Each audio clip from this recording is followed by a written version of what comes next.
Bonjour à tous, merci d'être venus si nombreux.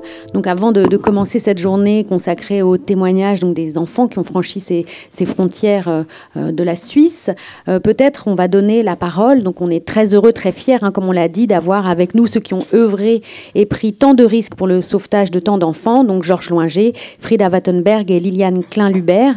Alors peut-être vous pouvez ouvrir cette séance en nous disant quelques mots. Peut-être vous, d'abord, Georges Loinger. Donc, avant-guerre, vous étiez membre des éclaireurs israélites de France dans le Paris de Belleville. Et puis, pendant la guerre, résistant dans le cadre de l'œuvre de secours aux enfants, l'OSE, vous avez organisé le sauvetage de centaines d'enfants. Qu'est-ce que vous auriez envie de dire pour ouvrir cette séance, Georges Loinger? Bonjour. Oui, je suis Georges Loinger. J'ai encore 107 ans. Et dans peu de temps, j'aurai donc 108 ans.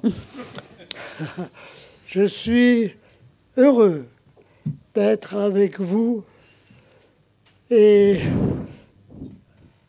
je pense qu'il est important que vous puissiez dire à vos familles et à vos amis que vous avez vu et entendu un homme de la guerre 1940-1945.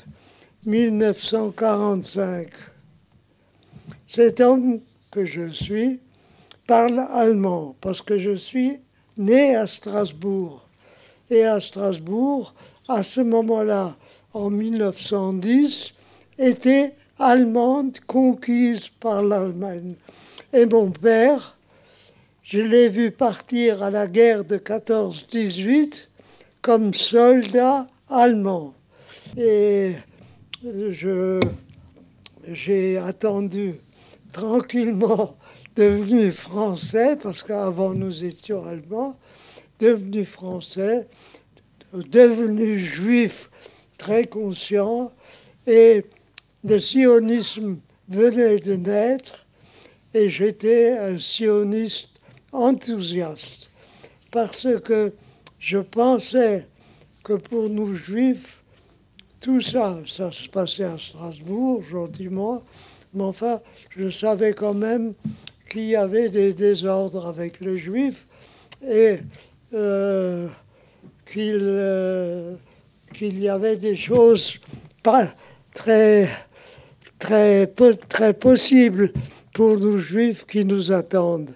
Parce qu'en Allemagne, il y avait déjà quelqu'un qui s'agitait, qui s'appelait Hitler. Et ce nom que vous connaissez, ce nom à ce moment-là ne voulait rien dire, sauf pour nous juifs, parce que ce Hitler n'était pas allemand, il était autrichien, mais il voulait devenir un important personnage allemand, et il était beaucoup en Allemagne, et il circulait pour dire die Juden, ich werde sie ausrotten. Je parle allemand comme le français. Die Juifs, les Juifs, je vais les exterminer. Cette phrase, je l'ai entendue à la radio qui venait de naître. Il n'y avait pas encore de radio à ce moment-là. Et on a entendu justement à la radio la voix de cet Adolf Hitler. Personne ne comprenait ce qu'il voulait dire. Et nous, juifs, on se regardait en se demandant mais qu'est-ce qu'il voulait. Mais nous avions des aînés parmi nous. Moi, j'étais le chef d'un mouvement de jeunesse sioniste et j'ai entendu vaguement parler qu'il y avait des antisémites. Mais là, on nous disait, nous expliquait que ça, Adolf Hitler est un immense orateur et qu'il est dangereux pour nous juifs. Moi, je ne comprenais pas grand-chose et j'étais un sportif, comme vous me voyez âgé de 107 ans avec 108 ans bientôt, j'étais un sportif. Qu'est-ce que ça veut dire? Je partais tous les dimanches dans les Vosges avec mes camarades. J'avais un mouvement de jeunesse sioniste. Le sionisme était à ses débuts. Et de temps à autre, nous avons vu le fondateur du sionisme qui faisait des conférences. Donc, nous étions d'une manière incroyable préparés et il nous disait, ce qu'il nous faut, c'est d'avoir notre pays, notre patrie, et je suis sioniste, et je vous dis que vous devez devenir sioniste pour que nous puissions nous gagner, conquérir cette Palestine. Israël, ça n'existait pas, mais il y avait une Palestine. Je savais qu'être sioniste, de vouloir retrouver la Palestine, n'est pas une petite affaire, et que je devrais, pour m'approcher de cette réalité, être prêt à combattre. Et c'est donc un peu pour ça que pratiquement toute ma vie, j'ai passé à combattre dans les différentes guerres qui sont devenues, que je suis devenu un chef sioniste et que j'ai, par exemple, pour vous traduire dans la réalité ce que ça veut dire, l'exodus. Vous avez entendu le mot exodus? Qui a entendu le mot exodus? Eh bien, je suis l'organisateur de l'exodus. Merci beaucoup, Georges Loinger. Liliane Klein-Libert, vous étiez une jeune fille engagée aux éclaireurs israélites de France. Vous avez pris soin des enfants et des adolescents cachés, fabriqué des faux papiers, aidé à leur passage vers la Suisse. Est-ce que vous pouvez nous dire quel était votre rôle dans ces passages des enfants vers la Suisse? Je faisais partie des éclaireurs israélites de France et j'habitais à l'époque à Grenoble. Et nous avions beaucoup d'enfants cachés dans la région, des enfants que nous avions cachés parce que les parents étaient en voie de déportation ou déjà déportés, et notre désir était de les faire passer en Suisse. J'ai donc eu l'occasion, habitant Grenoble, d'aller fréquemment à Annemasse, où était Georges Loinger à la frontière, pour lui remettre des enfants dont il prenait la charge afin de les faire passer. Alors, mon rôle dans le cadre des éclaireurs israélites de France était limité au transport de Grenoble ou de Lyon à la frontière. Mais je ne peux pas prétendre avoir fait des passages. Nous préparions ces enfants dont les parents étaient, comme je vous le disais, ou arrêtés ou déportés déjà, ou cachés, et nous les remettions à Georges Loinger, qui, avec la complicité du maire d'Annemasse, Monsieur Defoe, qui depuis lors a été reconnu juste parmi les nations et à juste titre. Notre rôle, nous ne pouvons pas prétendre être des passeurs, mais nous avons amené, les éclaireurs israélites ont amené beaucoup d'enfants jusqu'à la frontière. Évidemment, il y avait un risque, ces enfants ne parlaient pas tous bien le français, ils avaient des faux papiers qu'on leur avait fait fabriquer plus ou moins bien, mais je ne peux pas prétendre avoir pris des risques énormes et je n'ai pas fait ce passage. Et vous, Frida Wattenberg, vous étiez une résistante de la première heure aussi. Vous avez aussi, dans le cadre de l'OSE, participé au sauvetage d'enfants en tant que passeuse. Est-ce que vous pouvez nous dire, vous, quel était votre rôle aussi précisément ? Oui, j'étais lycéenne lorsque la guerre a éclaté et ça ne m'a pas tellement frappée. Seulement, tout à coup, j'ai appris que Hitler existait, je n'en avais pas entendu parler, et je me suis dit, il faut que je lutte pour les Juifs, parce que immédiatement, en France, il y a eu un espèce de... on ne peut pas dire de l'antisémitisme, mais on ne voulait pas avoir des ennuis avec Hitler, alors on ne parlait pas des Juifs. Donc je suis rentrée dans l'association de l'OSE, et à l'OSE, on m'a donné des enfants à m'en occuper. Entre autres, j'avais 5-6 enfants dans le nord de la France dont je m'occupais, c'est-à-dire je m'occupais qu'ils aillent en classe, je m'occupais qu'ils soient habillés convenablement, qu'ils mangent convenablement. Et ça me semblait être vraiment le summum de ce que je pouvais faire. Mais ce n'était pas du tout le summum, parce que ces enfants, il a fallu tout de suite les cacher, parce que les Allemands arrivaient. Pour les cacher, il fallait prendre le train.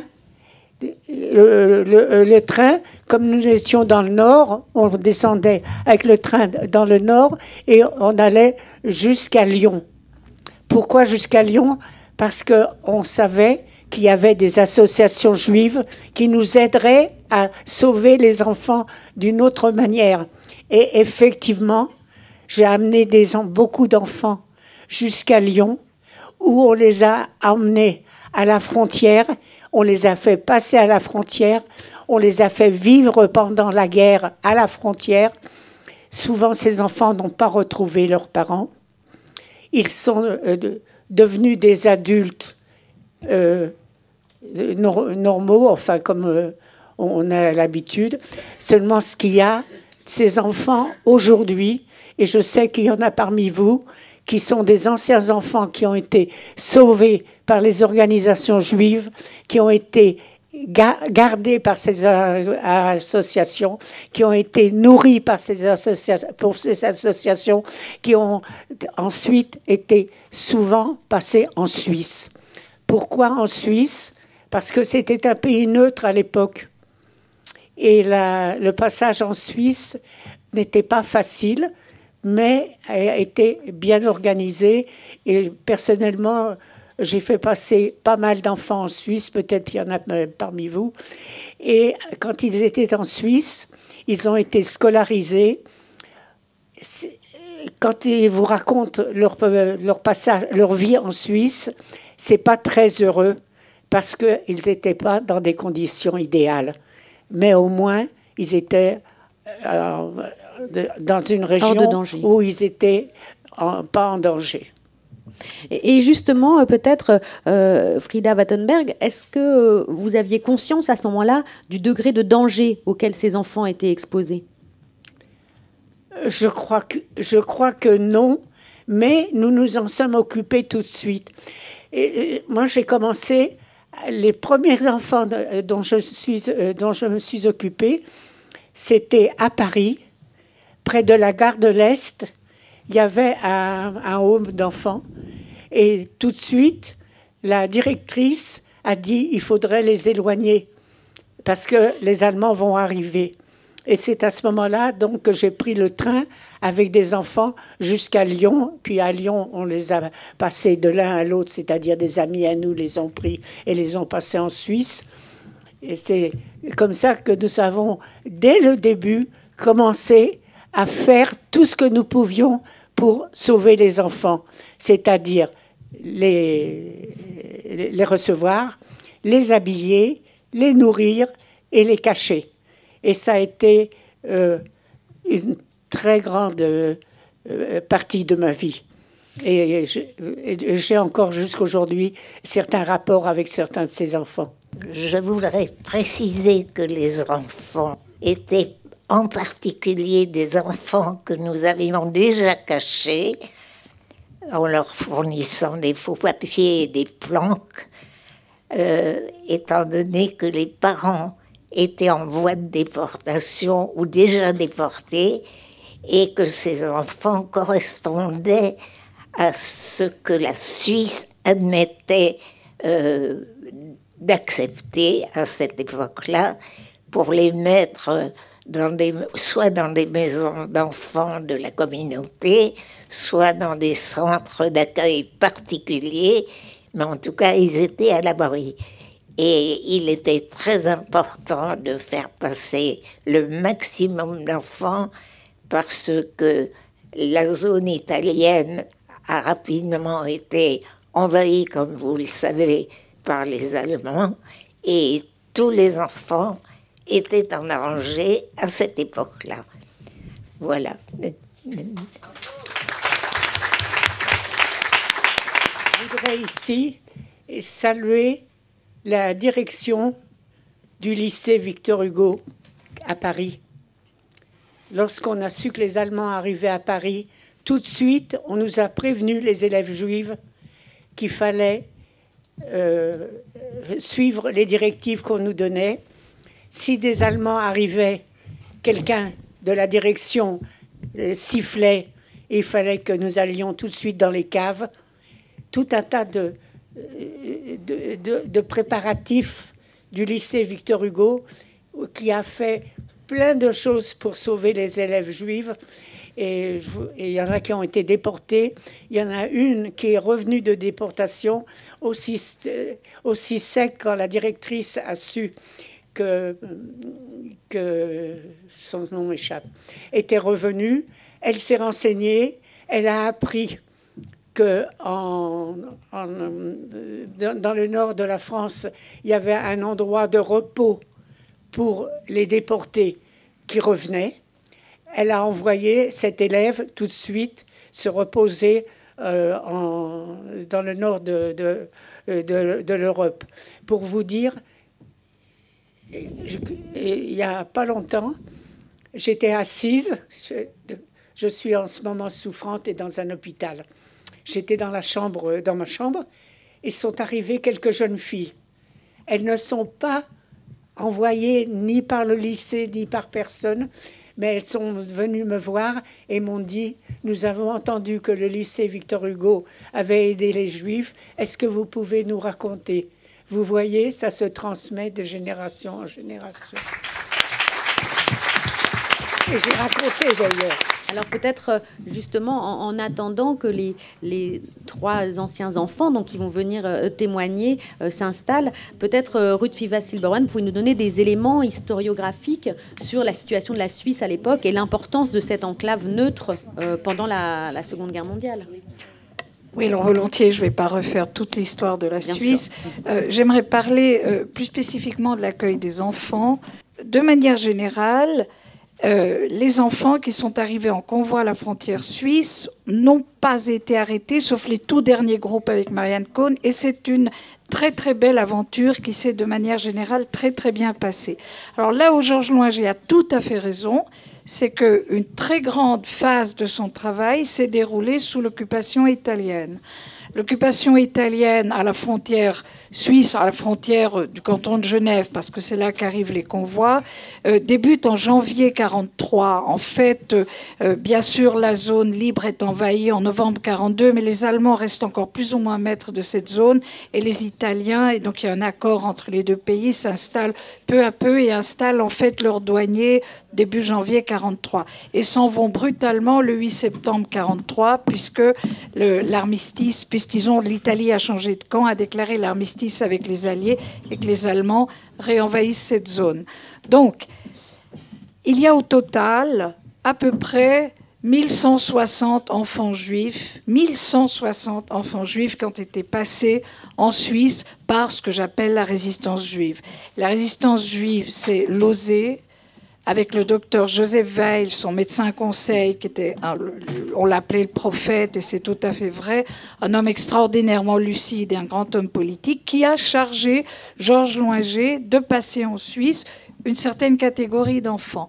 Et ça, c'est une action qui prend place au début du printemps 43. Et puis ça s'arrête un peu brutalement parce qu'il y a l'arrestation d'un passeur. Et puis surtout, parce qu'à ce moment-là, les autorités suisses ne sont pas au courant de cette action et n'ont pas encore accordé une sorte d'accueil tacite à ces enfants. Ces négociations se déroulent en Suisse avec l'OSE qui est installé en Suisse, à Genève, qui n'agit pas vraiment en son nom propre, mais qui agit par son porte-voix, qui est l'aide suisse aux enfants d'émigrés, Schweizer Hilfswerk für Migrantenkinder. Cette association laïque, dont la présidente est juive, mais qui est quand même une association laïque, a pris fait et cause pour les enfants en danger en France, et fait un véritable lobbying extraordinairement fort et efficace auprès du gouvernement suisse pour qu'au moins on accueille les enfants.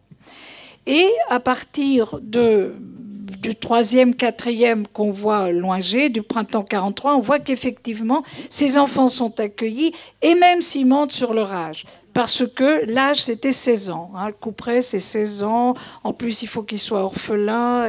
Bon. Mais on voit que sont accueillis même des groupes d'enfants venant des maisons de Lausée qui ont plus de 16 ans. Et le gouvernement, en somme, accepte tacitement. Pendant ce temps, il y a des négociations extrêmement fortes qui se passent entre ces associations pro-réfugiés. Il y a aussi l'entraide ouvrière suisse et le gouvernement. Et se met en place une sorte de bienveillance tacite à l'égard de ces groupes. Ça s'arrête en juillet 1943. Et là, il y a un mois de tout à fait calme. Il n'y a plus d'enfants qui arrivent. On a trouvé des solutions pour les autres. Il y a bien sûr le réseau Garel en France qui cache des enfants dans des couvents, dans des homes, dans des familles. Et à ce moment-là, catastrophe, les Italiens qui occupent la zone annoncent leur retrait. Pardon. Parce que il y a le débarquement, il y a la chute de Mussolini, d'abord le 25 juillet 1943, et naturellement, tout le monde sait que la situation va basculer et l'armée italienne va se retirer. L'armée italienne, merci. L'armée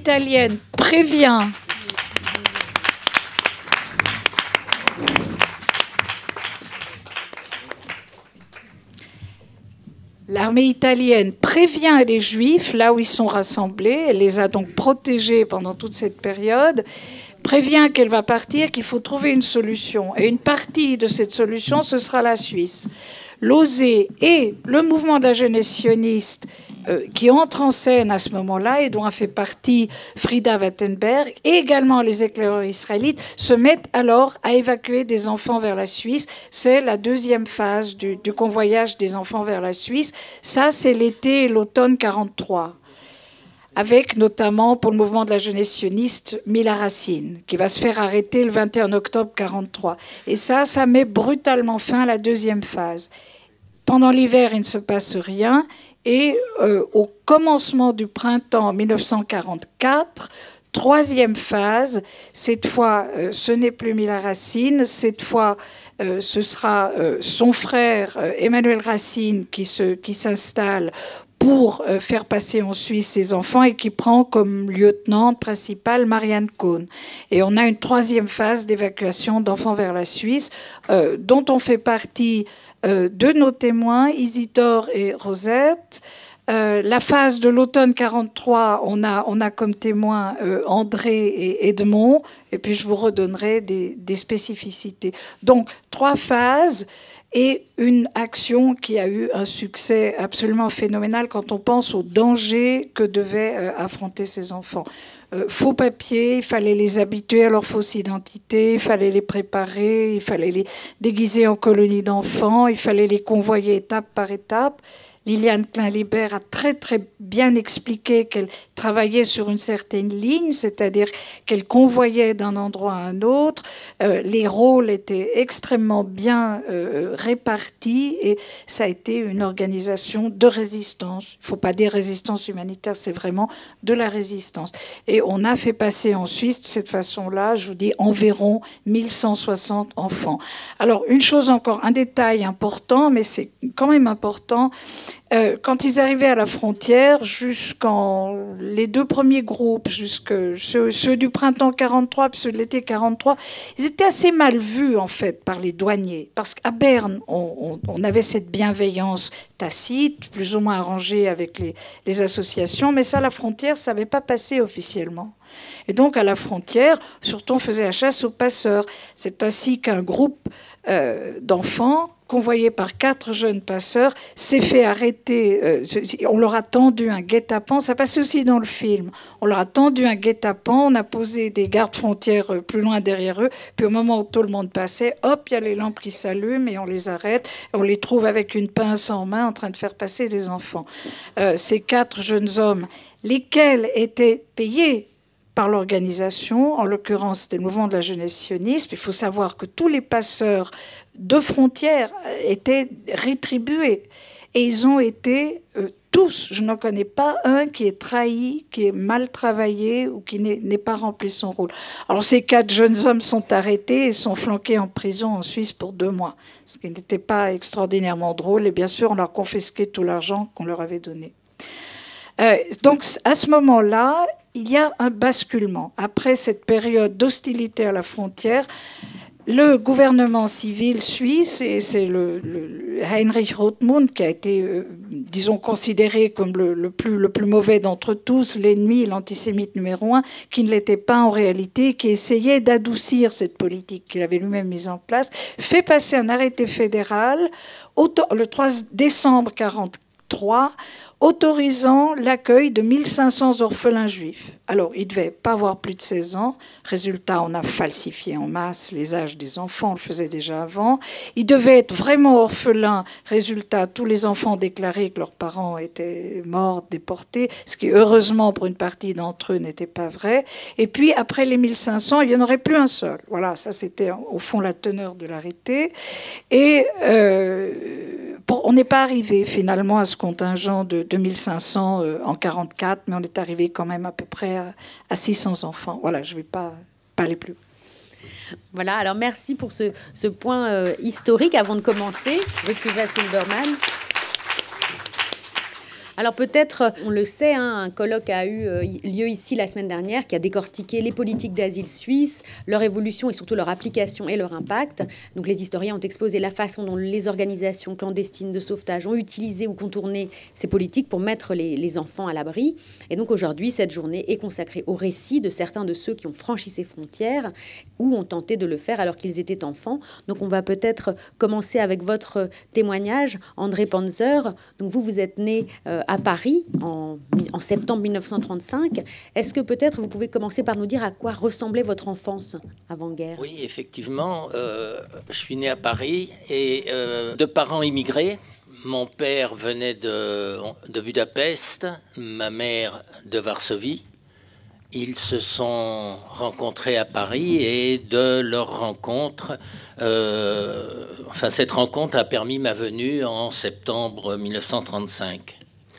Mon père était ajusteur, il travaillait dans la banlieue parisienne, dans une usine de moteurs d'avion. Ma mère était couturière à domicile. À cette époque-là, le Faubourg Saint-Denis était un village, je ne sais pas, certains d'entre vous l'ont peut-être connu, il était totalement différent de ce qu'il est maintenant.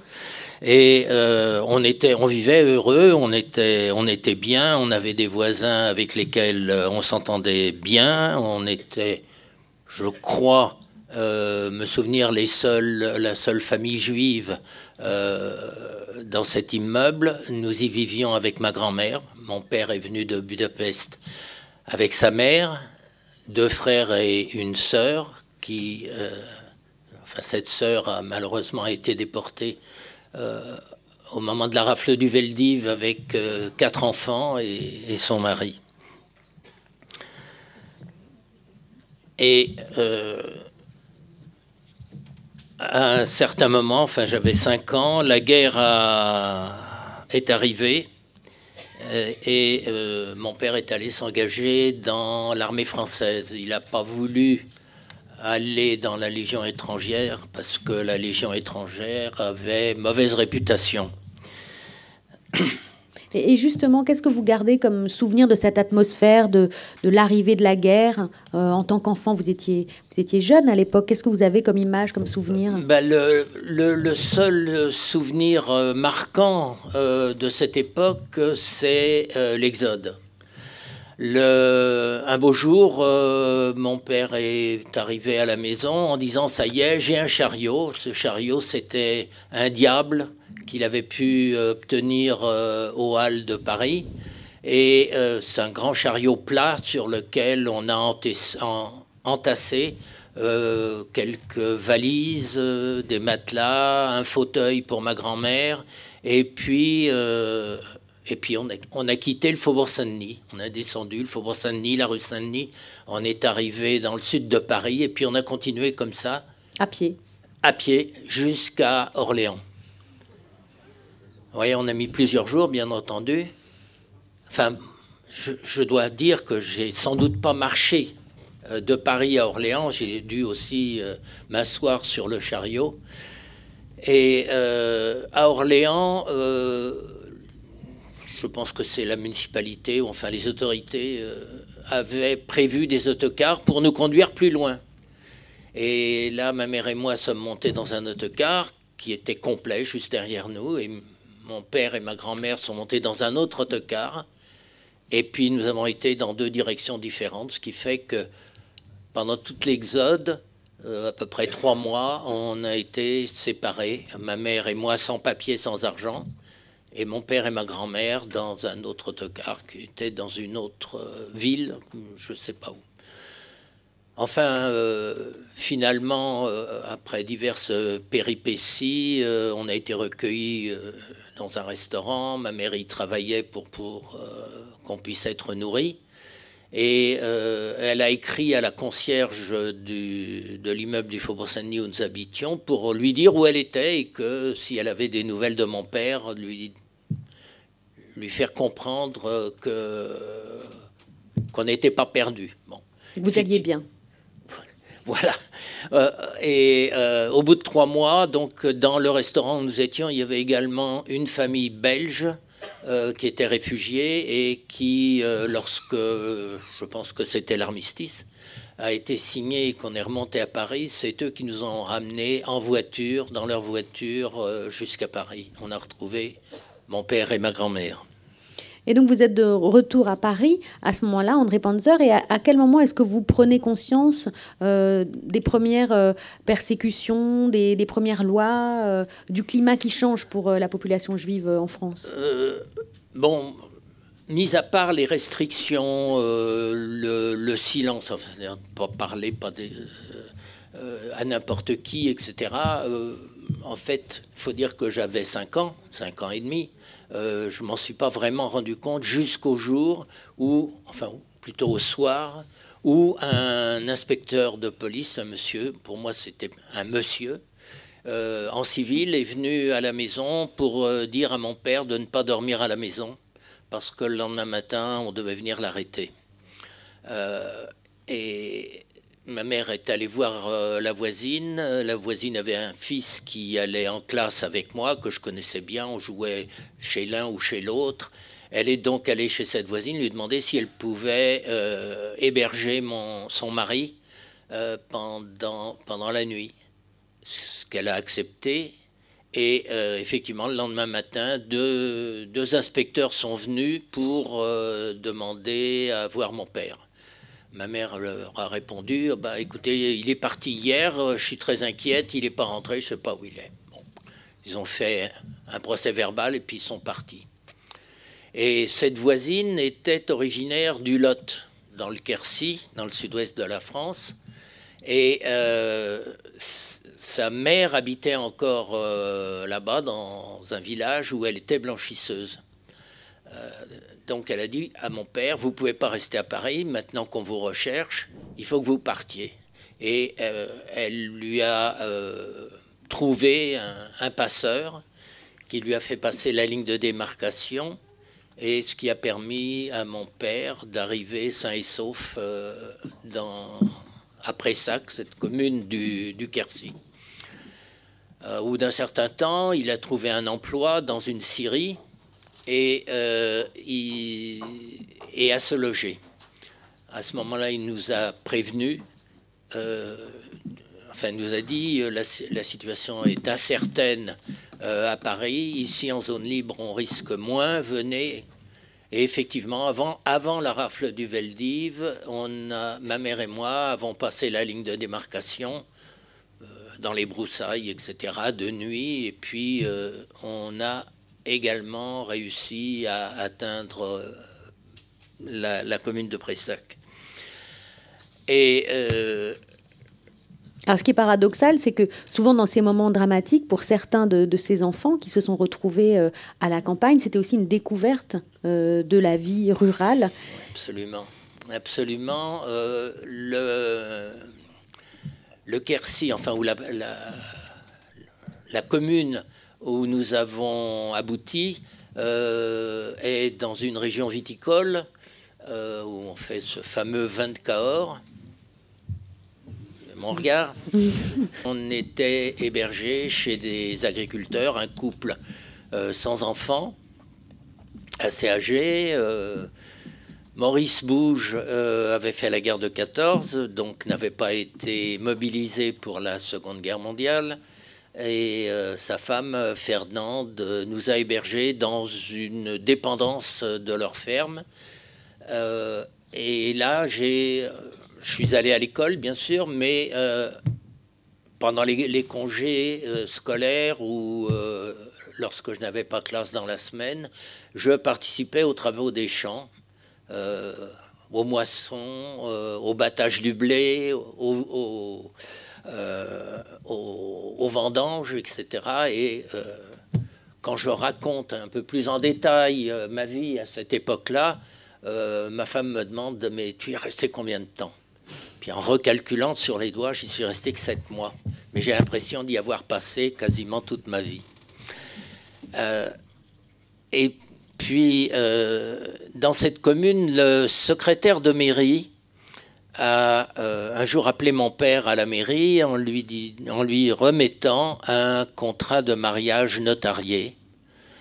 Et il lui a conseillé, il lui a dit avec ce contrat de mariage, vous allez à la préfecture à Cahors et vous leur dites que tout a brûlé, qu'on vous a tout volé, enfin, prenez un prétexte quelconque et demandez à ce qu'on vous refasse des cartes d'identité au vu de ce contrat qui vous figurait tous les renseignements d'état civil, etc., pour lui et pour ma mère. Effectivement, c'est ce qui s'est passé et on a donc obtenu de vrais faux papiers. À cette époque-là, donc, dorénavant, on s'appelait Tanaï. Et moi, ma mère, parfois, me réveillait la nuit pour me demander mon nom, pour savoir si je donnais bien le faux nom qui devait être immédiatement prononcé. Oui, parce que ce sont des vies d'enfants qui basculent dans quelque chose soudain de grave, de sérieux. On a des responsabilités, on vous fait confiance. Qu'est-ce qu'on vous dit précisément à ce moment-là? Vous êtes tout jeune, vous avez 5-6 ans. 7 ans à ce moment-là. Et on vous dit quoi? On vous dit, voilà, désormais, tu dois répondre à ce nom-là, tu ne dois pas dire que tu es juif. On vous explique les choses clairement? Bon, en ce qui concerne la judéité, je dois avouer que mes parents venaient des pays de l'Est, donc, qui étaient comme de très nombreux juifs à cette époque, des gens de gauche. Ils ne pratiquaient pas du tout la religion, avec ma grand-mère qui, elle, continuait de respecter les fêtes juives. Mais à la maison, on ne mangeait pas cachère et on ne parlait pas de judéité. Donc, de ce point de vue-là, ça continuait. Dans le village où on a été facilement adopté, ce qui fait que la clandestinité s'est faite d'elle-même. On nous posait pas, enfin, dans la commune tout du moins, pas de questions. Dans cette commune, il y a eu deux autres familles juives qui étaient cachées à deux endroits différents, l'un chez des agriculteurs également, une famille chez les agriculteurs et l'autre chez le comte de Montpezat. Le mari était engagé comme valet de chambre et la femme comme soubrette ou enfin femme de ménage, je ne sais pas quel était son titre, mais ils étaient engagés officiellement. Le comte de Montpezat était le père de l'actuel prince consort du Danemark. Il a eu, lui également, la médaille des Justes. Et pourtant, votre père a malgré tout été dénoncé. Voilà, malgré les faux papiers, malgré tout, un jour, mon père a été arrêté sur son lieu de travail. Il travaillait dans une scierie.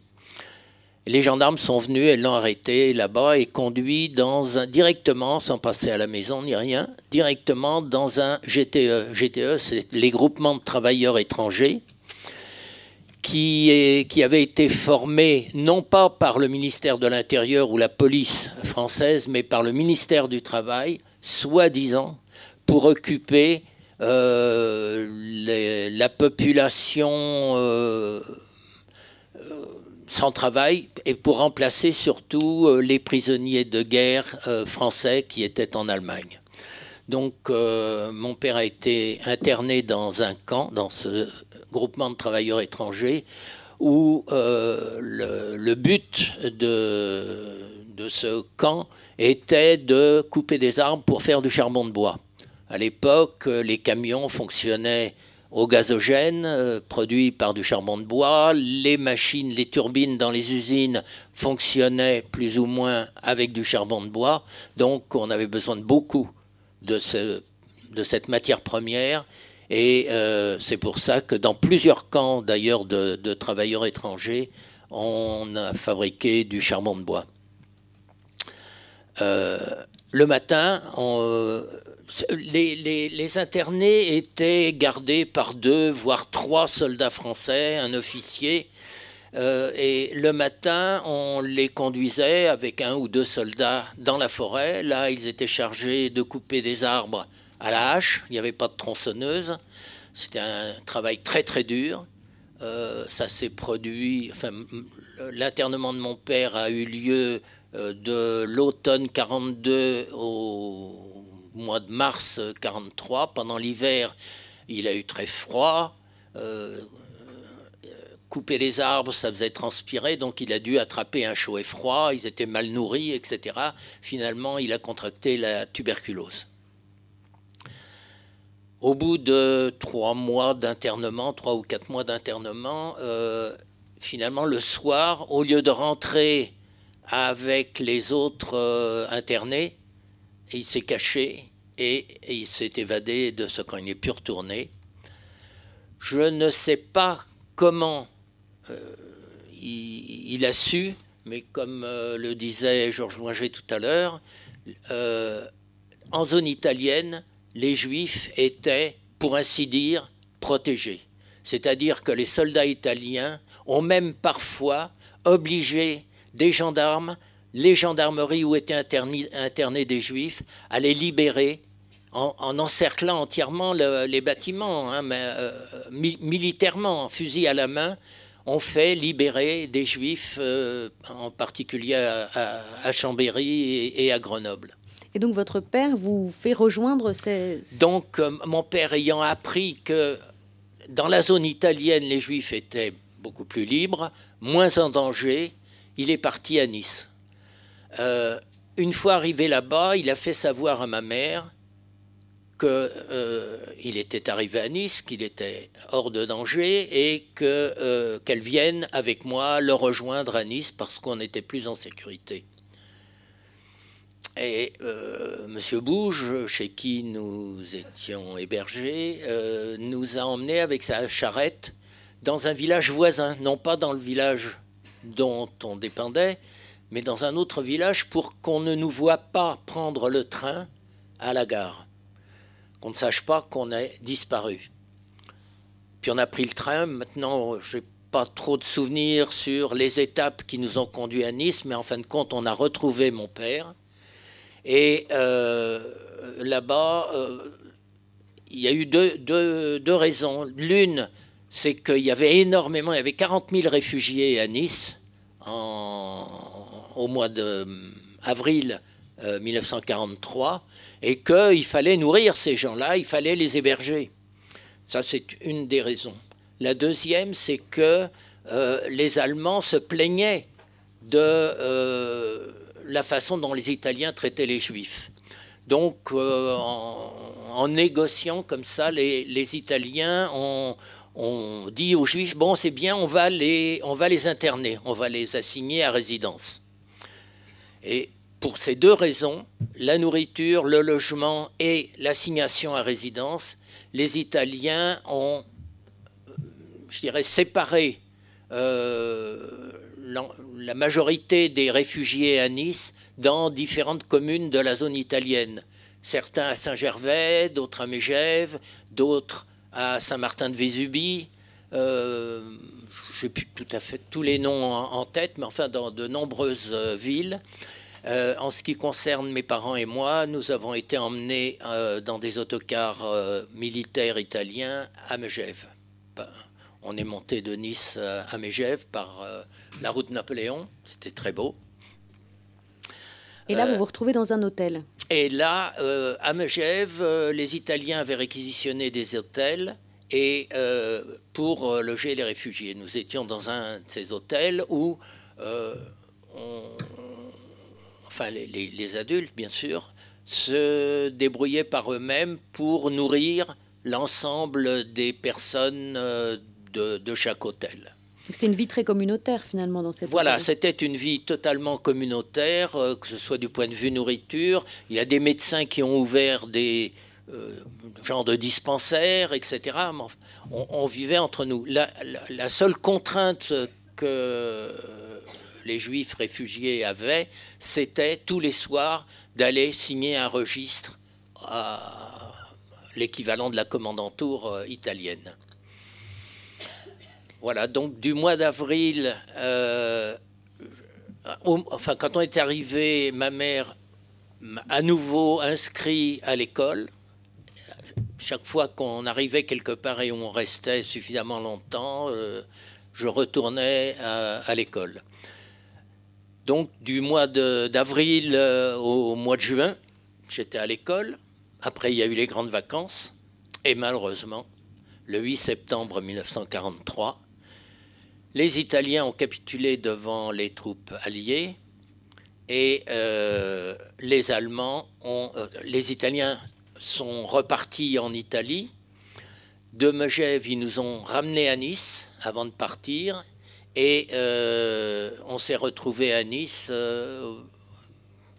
début septembre, première ou deuxième semaine de septembre, à Nice. Et là, il faut vraiment que vous vous cachiez à ce moment-là. Parce Alors, que la situation ce qu'il y a, c'est changé. que Brunner et la Gestapo allemande est arrivé secrètement à Nice avant même que les Italiens quittent la ville. Et immédiatement, ils ont entrepris des rafles, comme on... Non, c'était ce matin, excusez-moi.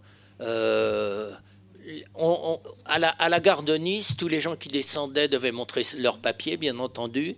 Les hommes, on les emmenait à l'intérieur de la gare. Ils devaient se déculotter, français, juifs ou quoi. Tout le monde devait se déculotter. Et ils étaient arrêtés, conduits à l'hôtel Excelsior, qui était la commandanture de la Gestapo à Nice.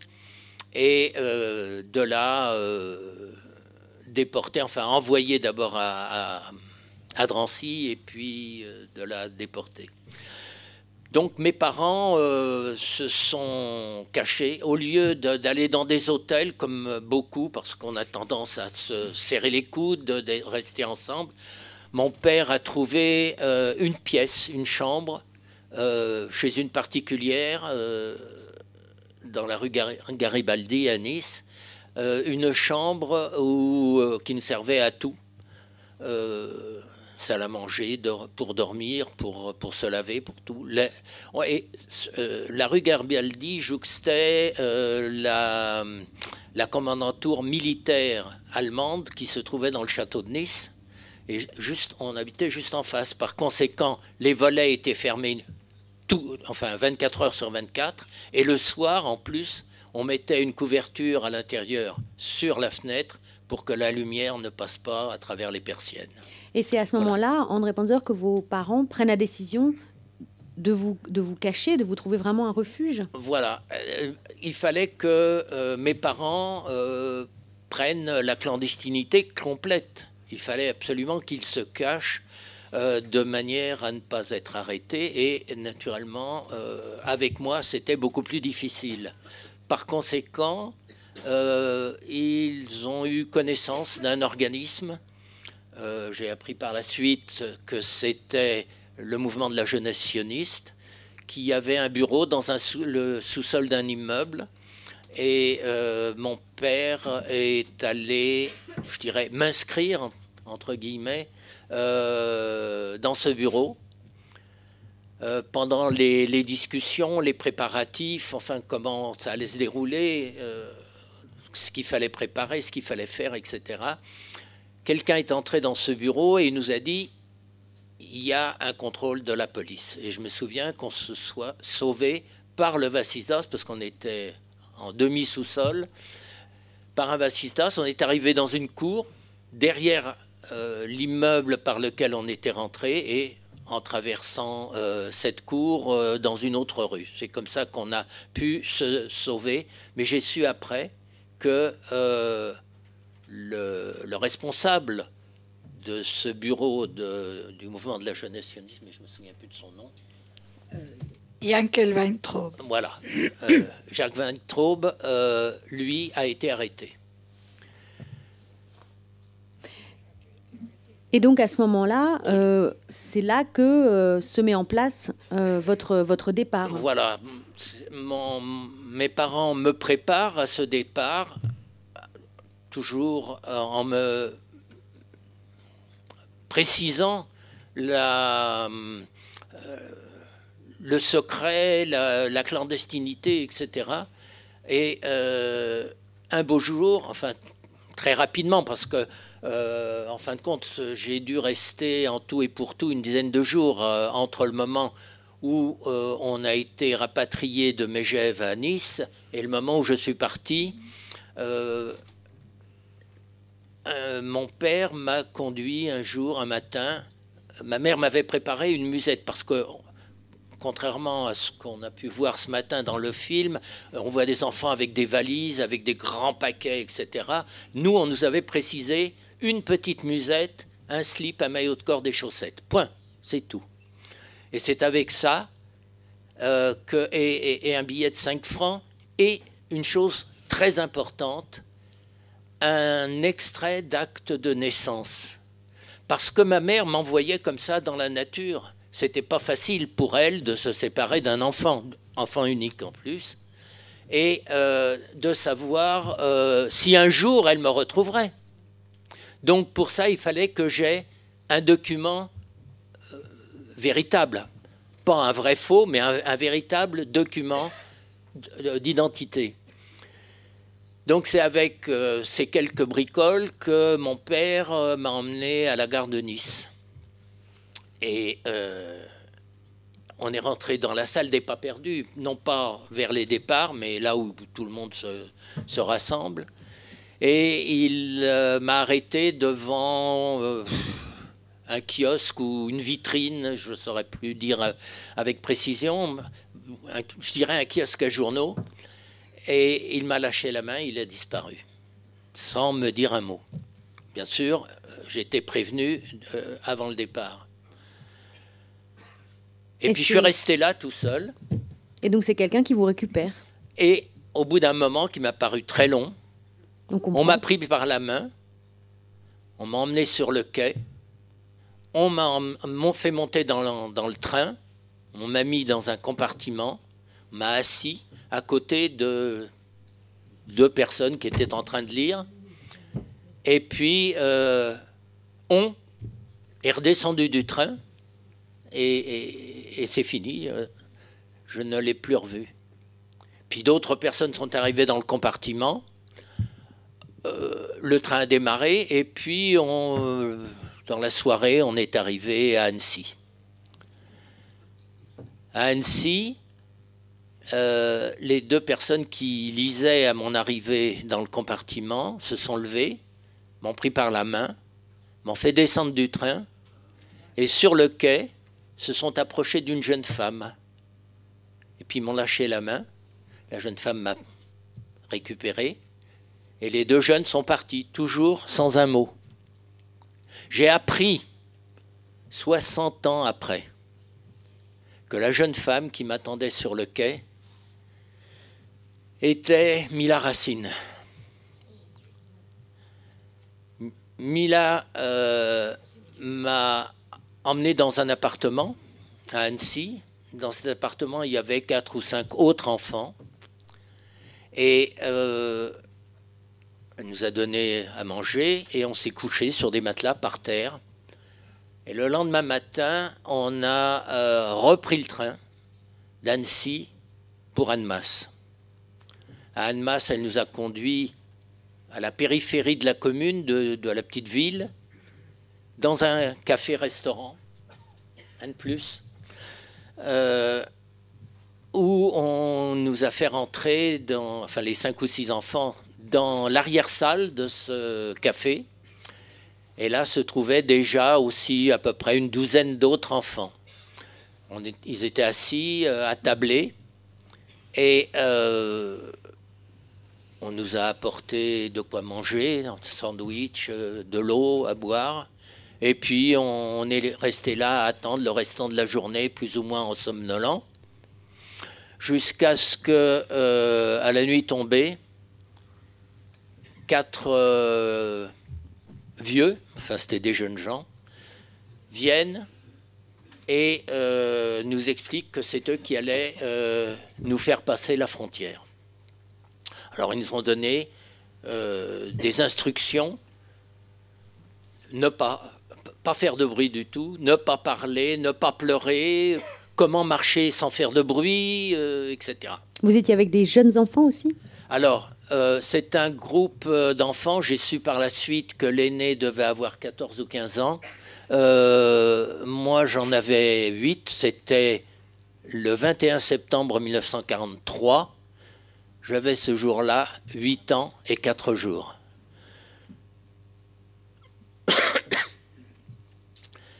Donc, on est sorti par l'arrière de ce restaurant, de ce café. Et à travers des champs, à travers des bois, dans les ronces, on a marché dans le sous-bois et dès qu'on entendait un chien aboyer ou un bruit anormal, aussitôt on s'allongeait par terre dans les broussailles sans bouger, jusqu'à ce qu'un des passeurs nous fasse signe qu'on pouvait repartir. On a marché comme ça, je ne sais pas, je dirais pendant 1 heure à peu près, jusqu'à ce qu'on arrive au bord d'une rivière. Une rivière qui faisait à peu près 5 mètres de large, pas très profonde. Cette rivière, je l'ai su aussi beaucoup plus tard, s'appelle le Foron. Et elle délimite la frontière entre la France et la Suisse.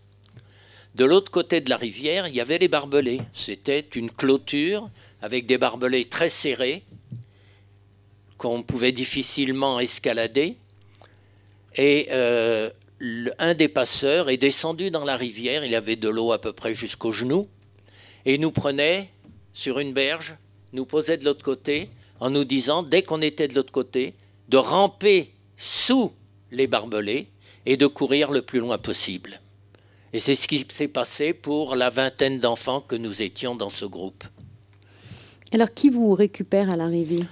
Alors, de l'autre côté des barbelés, on s'est retrouvé, je dirais, dans un verger. Les arbres étaient assez espacés. L'aîné du groupe nous a dit on va s'asseoir autour d'un, je dirais, un pommier, disons.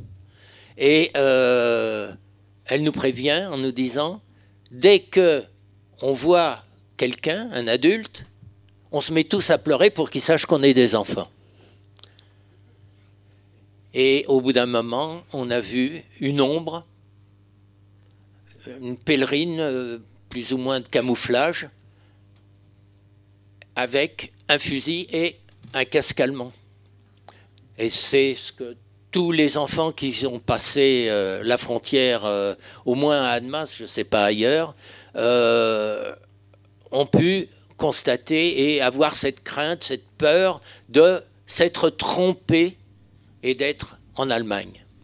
En fin de compte, cette forme s'est approchée de nous et en dialecte suisse nous a dit « Romit, Romit ». Bon, enfant, on ne savait pas trop quoi faire, on l'a suivi, en pleurant, bien sûr. Et en marchant, on a, au bout d'un moment, aperçu une lumière au loin. Et on est arrivé à un poste frontalier, un poste de garde-frontière. Là, un officier de police ou de garde-frontière ou de soldat, je n'en sais rien, mais enfin un militaire, qui lui parlait français, nous a dit « Ne pleurez plus, vous êtes en sécurité, vous êtes en Suisse, vous n'avez plus rien à craindre ». Et il nous a distribué à chacun d'entre nous une banane. Et il nous a demandé si on avait de l'argent. Ma mère, je vous l'ai dit, m'avait remis un billet de 5 francs. Donc je lui ai tendu mon billet de 5 francs qu'il a pris. Et ils ont rédigé manuellement des rapports d'arrestation. Hein. Ouais. Et puis, il nous a permis de nous allonger sur de la paille, à même le sol, en attendant le lendemain matin. Alors, naturellement, on s'est tous endormis immédiatement. On était morts de fatigue et d'émotion. Et le lendemain matin, une voiture est venue nous récupérer pour nous conduire à Genève, dans une école qui avait été transformée en centre d'accueil. Le nom de cette école, c'est les Cropettes. C'était effectivement le centre des Cropettes, où là, pareil, on avait installé naturellement les classes avaient été déménagées, on avait installé de part et d'autre d'une allée centrale dans la classe de la paille et des couvertures militaires pour dormir. Dans cette école, individuellement, les uns après les autres, on a été convoqués dans une pièce où se trouvait une table, une machine à écrire, un policier d'un côté et moi de l'autre. Et il m'a interrogé sur mon état civil, d'où je venais, pourquoi je venais, qui m'avait emmené, d'où j'étais parti, etc. Enfin, un interrogatoire de police qui a été à peu près le même pour tous les réfugiés. Oui, oui. Oui. Les fuyards, enfin, je sais pas, qui oui. ont réussi à rentrer en Suisse. Et finalement, vous êtes pris en main par la Croix-Rouge? Alors, pas directement. Au bout de 3, 4, 5 jours dans cette école, on a été transféré dans un autre camp. C'était un stade dans lequel on avait construit des baraquements. C'était le camp de... Camp de Varambé. Le camp de... Merci. Et dans ce camp, un des baraquements avait été aménagé en infirmerie. Or, je souffrais de l'oreille. Donc, je suis allé voir l'infirmière en lui expliquant que j'avais mal à l'oreille. Elle m'a rapidement ausculté et m'a dit, demain matin, je t'emmène à l'hôpital pour consulter un véritable médecin. Le lendemain matin, elle m'a emmené à l'hôpital cantonal de Genève, où la première des choses, on m'a fait tremper dans une baignoire remplie d'eau vert émeraude, qui sentait très très fort, pour me débarrasser sans doute de toutes les bestioles que je pouvais avoir sur moi. Et après, bon, je suis allé à la consultation et on a constaté que j'avais une otite. Donc on m'a fait une parasynthèse et j'avais également des furoncles dans le cou, donc on me les a cautérisés. Et ensuite, ma foi, on m'a mis dans une chambre où se trouvait un jeune garçon d'une dizaine d'années. Nous étions tous les deux dans cette chambre. Et la maman de ce garçon venait tous les jours rendre visite à son fils. Au bout de 2 jours, elle s'est rendue compte que personne venait me voir. Elle a commencé à poser des questions. Et je lui ai donc expliqué que j'étais réfugié, que mes parents étaient restés en France, etc.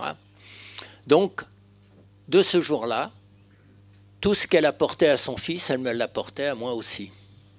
Que ce soit des friandises, que ce soit des journaux d'enfants ou autres.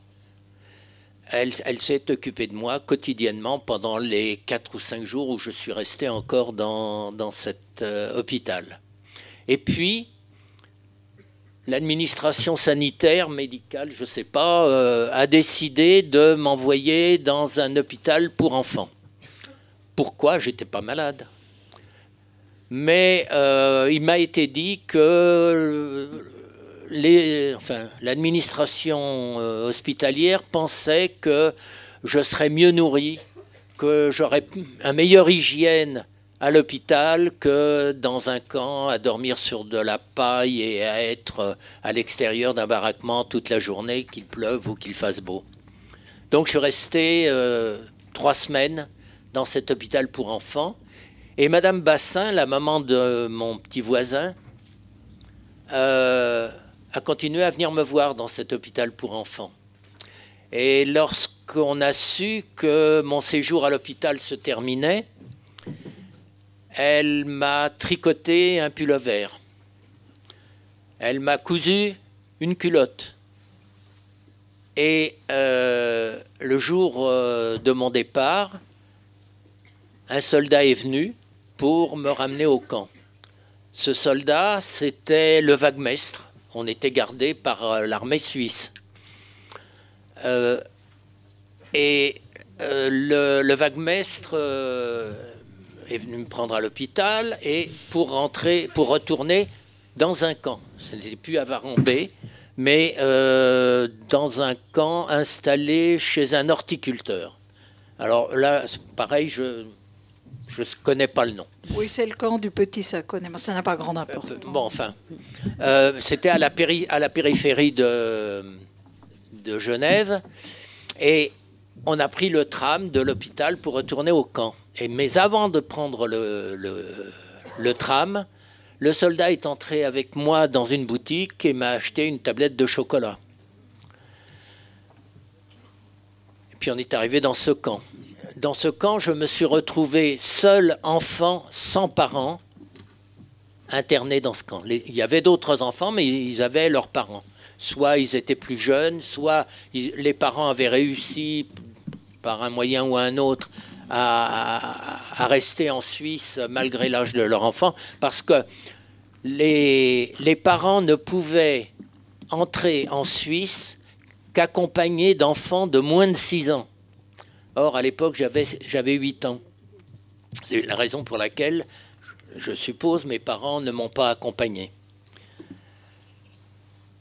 Dans ce camp, chez cet horticulteur, l'horticulteur a voulu, par amitié, s'occuper un peu de moi, ou sa femme, je ne sais pas.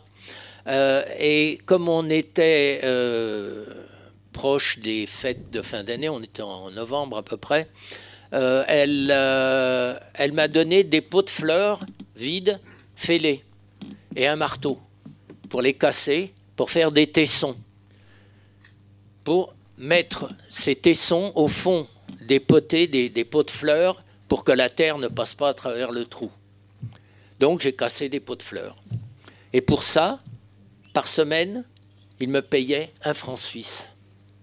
Ce qui m'a permis, en me sauvant par la porte de l'horticulteur et non pas la porte du camp, d'aller dans une papeterie, acheter une carte postale. Vous savez, les cartes postales, je ne sais pas, enfin, les gens de moins de 20 ans ne peuvent pas connaître. C'était des cartes postales avec des paillettes qui brillaient. C'était une carte de Noël et que j'ai pu, par l'intermédiaire de Madame Bassin, ah oui, excusez-moi, je ne vous ai pas précisé que Madame Bassin travaillait à la Croix-Rouge. Et c'est par l'intermédiaire de Madame Bassin que ma mère a su officiellement que j'étais arrivé en Suisse et que j'étais sain et sauf. Donc, par l'intermédiaire de Madame Bassin, je lui ai fait parvenir cette carte qui l'a fait parvenir à ma mère, qui vivait sous son faux nom avec ses faux papiers d'identité. Voilà. À un certain moment, je ne sais plus exactement combien de temps après, une assistante sociale de la Croix-Rouge est venue me demander de préparer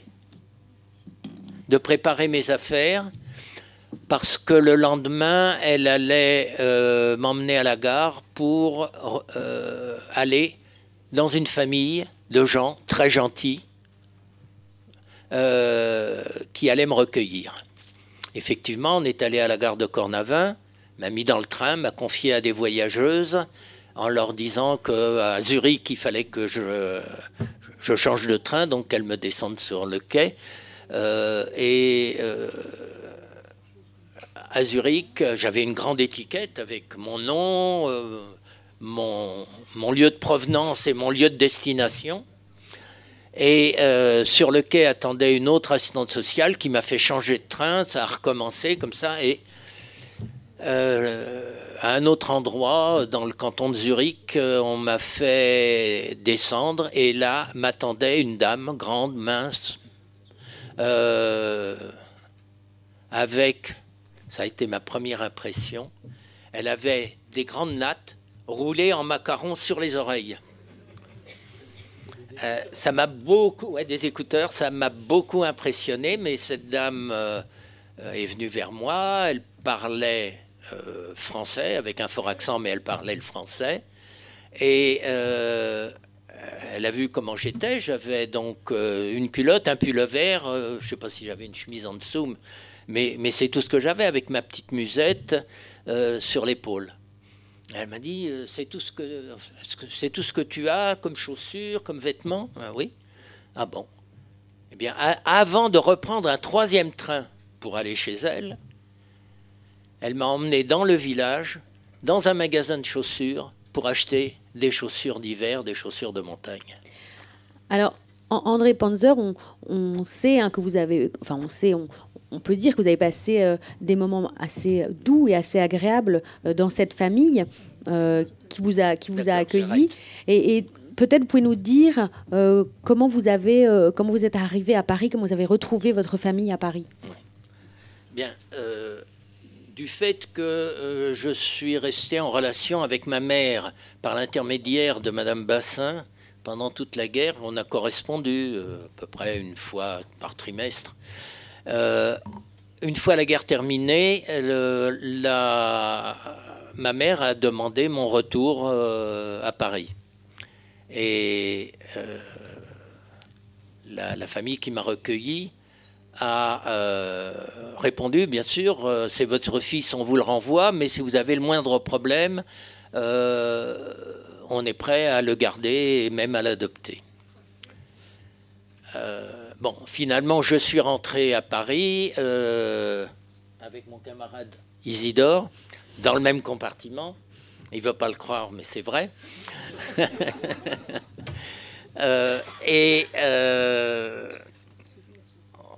Donc, à Paris, je ne parlais plus le français. Je parlais l'allemand, je parlais le dialecte suisse. Mais il a fallu donc que je réapprenne le français. Je parlais allemand à ma mère je lui disais vous. Et bon, et puis à nouveau, j'ai repris l'école. L'instituteur me gardait le soir pour me faire réviser le français. Et puis voilà, la vie a repris. Ma grand-mère était morte en décembre 1944 de maladie. Et mon père, malheureusement, est mort quelques mois après. Voilà.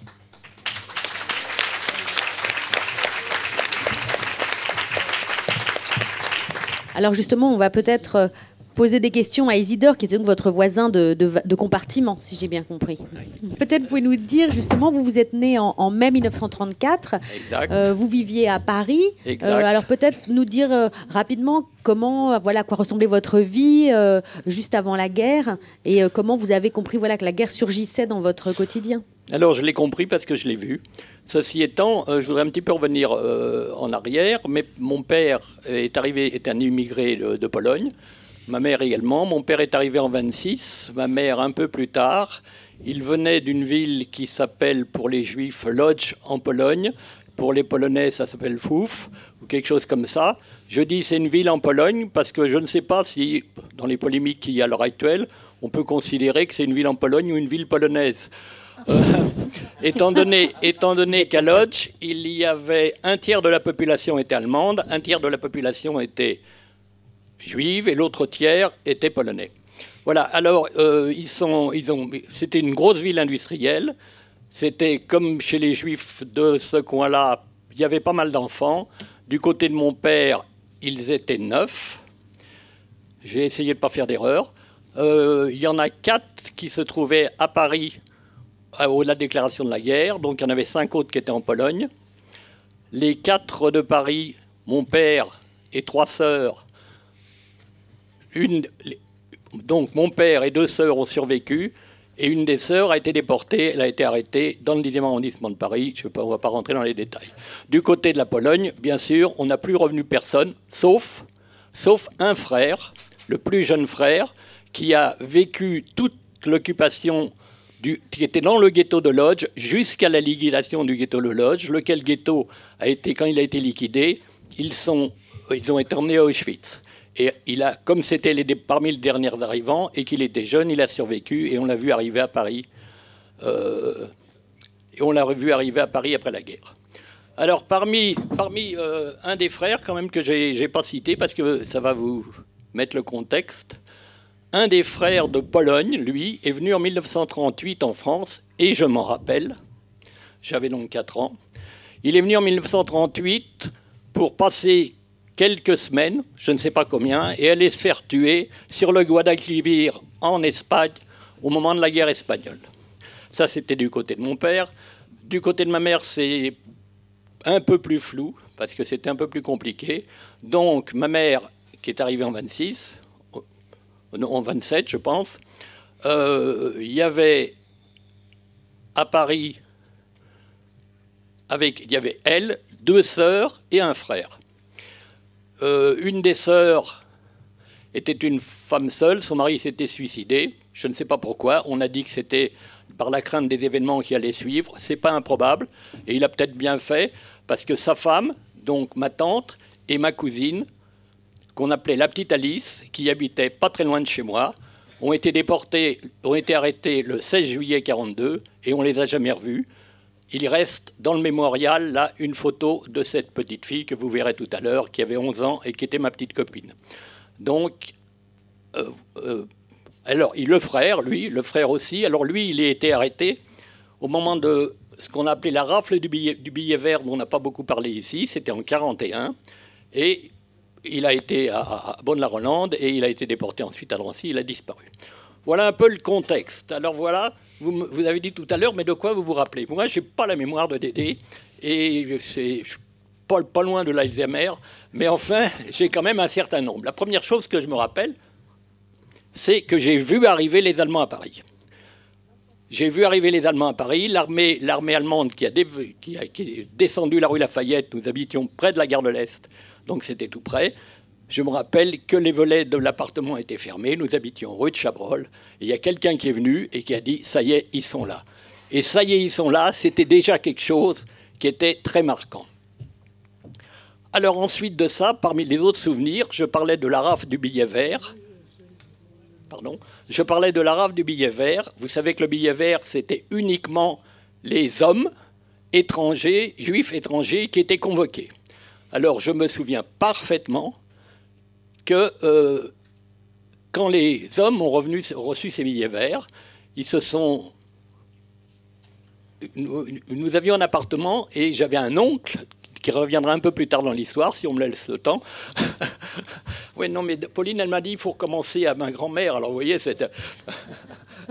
Bon, alors, si je reviendrai sur mon oncle. Nous avions un appartement mitoyen, mon oncle et nous. Mon oncle, qui était donc un oncle par alliance, le mari d'une des sœurs dont je vous ai parlé tout à l'heure. Bon, c'est compliqué, mais ça va revenir. Alors, je me rappelle qu'ils se sont réunis un certain nombre d'hommes disant « Qu'est-ce qu'on fait? Est-ce qu'on va ou est-ce qu'on ne va pas se faire recenser ?» Alors, moi, j'étais en train de jouer avec la petite Alice, qui a sa photo ici, dans un coin de l'appartement. Mais ça, je m'en rappelle. Et j'ai vu cette réunion. Je ne sais pas ce qui a été décidé. Tout ce que je sais, c'est que mon père n'y a pas été. Et mon oncle non plus. Donc ils n'ont pas été arrêtés à l'affaire du billet vert. Alors, à la rafle du billet vert. Alors le point suivant, eh bien, on va arriver très vite. Bon, je passe sur l'ambiance, c'est-à-dire qu'effectivement, on nous a tout de suite... mais ça, c'est de l'histoire, je ne vais pas vous raconter, les postes de radio, le métro, etc., tout le truc qu'on n'avait pas le droit d'aller. Donc, on n'avait pas besoin de nous expliquer. C'était très clair pour nous qu'on était en danger parce qu'on était juifs. Je tiens à dire que je ne savais pas ce que c'était qu'un juif à l'époque. Alors, donc, arrivons très vite à la grande rafle, la rafle du 16 juillet, par quelle... Vous savez qu'ils avaient prévu, vous savez bien sûr, mais on peut le répéter, qu'ils avaient prévu de rassembler, enfin d'arrêter, je crois, de l'ordre de 28 ou 29 000 personnes. Ils n'en ont eu que 13 000. Ils n'en ont eu que 13 000. Pourquoi? Parce que le bruit a couru, les gens savaient, et on a cherché à se cacher. Alors, comment ont fait mes parents? Eh bien, ma mère, ma sœur, qui est née en 26, donc qui a 6 ans de plus que moi, et moi-même, on a été se cacher chez une voisine, dans le même immeuble que là où nous habitions. C'est-à-dire que nous sommes cachés, nous avons passé la nuit au premier étage de l'immeuble où nous habitions au 4e.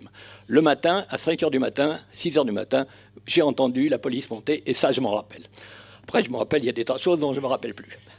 Alors, après la grande rafle, eh bien, tout le monde était dans l'illégalité. Résultat, mes parents se sont séparés de moi. Eux, ils sont partis se cacher, excusez du peu, dans le 19e arrondissement, une promotion. Nous, on n'habitait que le 10e. Et moi, eh bien, ils m'ont mis chez une dame qui a bien voulu me garder. Et cette dame, elle habitait où? Alors, je tiens à préciser que j'habitais 50 rue de Chabrol. La rue de Chabrol, c'est une rue qui va de la gare de l'Est au métro Poissonnière. Donc, 50 rue de Chabrol. Ils m'ont caché où? Au 65 rue de Chabrol. Où est le 65 rue de Chabrol? Juste en face le 50. Donc je suis resté chez cette dame depuis donc la rafle le 17 juillet 1942 jusqu'à mon départ en Suisse. Entre-temps, il s'est passé quand même quelques petites choses. Les petites choses sont les choses suivantes. C'est d'abord... Cette dame, elle était bien gentille, mais elle m'a dit « Mais écoute, tu ne vas pas rester là à rien faire. » Hop, elle m'a envoyé à l'école. Or, à l'école, c'était l'école que je fréquentais avant, puisque j'habitais au 50, c'était la même école. Or, dans cette école, j'y avais été depuis juin 1942, à la fin, au 15 juillet, puisque les vacances, c'était le 15 juillet, je crois, à l'époque, donc avec l'étoile jaune. Eh bien, je suis retourné en octobre dans cette école, sans étoile jaune, tout le monde savait qui j'étais, les copains, les parents, les enseignants, et personne n'a moufté, si je puis m'expliquer cette expression. Donc en fait, je suis là. Non seulement ça, mais comme il y avait des gens qui savaient, comme nous étions dans l'illégalité, quand on était dans la légalité, on avait le droit à des tickets pour bouffer. excusez-moi, pour manger. Nous, on n'en avait pas. Alors, la dame qui me gardait, elle était très débrouillarde et j'ai jamais souffert de la faim. Cela étant, par exemple, pour qui connaît le 10e arrondissement, il y a un magnifique marché qui s'appelle le marché Saint-Quentin, qui est près de la gare de l'Est. Il n'était pas dans l'état où il est maintenant. J'ai encore 5 minutes. Vous avez encore 5 minutes. Il était pas dans l'état où il est. Maintenant, il était très bien. Il était pas aussi bien qu'il est maintenant. Il y avait un boucher. Ce boucher, il s'appelait Monsieur Perrin. Le fils Perrin, il allait à l'école avec moi. Eh ben, toutes les semaines, j'allais à la boucherie chez Monsieur Perrin. Et derrière le comptoir, on me donnait un petit beefsteak parce que la viande était rationnée, parce qu'on savait que moi, j'avais pas de ticket. Bon, ça, c'est c'est jusqu'au départ en Suisse. Alors, justement, comment il se décide ce départ en Suisse? Ah, voilà, ça, c'est une très bonne question. Je vous remercie de me l'avoir posée. Merci. Je savais qu'il y avait du personnel compétent. Merci, je prends le compliment.